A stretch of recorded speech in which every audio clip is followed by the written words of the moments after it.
औज़ुबिल्लाहिमिनश्शैतानिर्रजीम बिस्मिल्लाहिर्रहमानिर्रहीम। अस्सलाम वालेकुम प्यारे बच्चों, उम्मीद करती हूँ सब बच्चे खैरियत से होंगे। प्यारे बच्चों, अपनी अपनी दरसी किताब खोलें और आज हम उसकी मशक का जो हिस्सा रह गया था आज वो मुकम्मल करेंगे। हम लोग मेरा घर पढ़ रहे थे और मेरा घर की हम मशक कर रहे थे, जिसमें हमारे पास मशक का एक हिस्सा रह गया था। सफ़ा नंबर 38 खोलें और इसमें हम आज अपनी इसकी मशक करते हैं। दिए गए जुमलों को है, हैं और हूँ लगाकर मुकम्मल करें। है, हैं और हूँ। ठीक है, अब हम इसको मुकम्मल करते हैं। हम एक दूसरे का ख्याल रखते हैं। हैं क्यों लिखेंगे? क्योंकि एक से ज़्यादा हैं तो वो हैं के लिए इस्तेमाल होगा।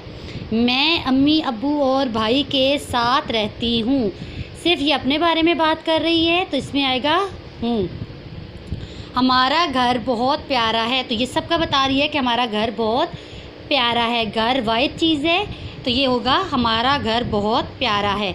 उसके बाद ये दिए हैं, दिए गए अल्फाज के मायने समझकर जुमलों में इस्तेमाल करें। अब देखिए, मायने भी लिखे हुए हैं और अल्फाज भी दिए हुए हैं, आपने ख़ुद से इसके जुमले बनाने हैं। पहला है सहन। सहन क्या होता है? कमरों के बाहर खुली जगह को सहन बोलते हैं। प्यारा, प्यारा यानी कि बहुत अच्छा, खूबसूरत। आबाद, आबाद का मतलब है बसा हुआ, यानी कि अल्लाह ताला उसको आबाद रखे, यानी कि वो बसता रहे। आपने इन तीनों अल्फाज को अपने जुमलों में भी इस्तेमाल करना है और अपनी कॉपी पे लिखना है।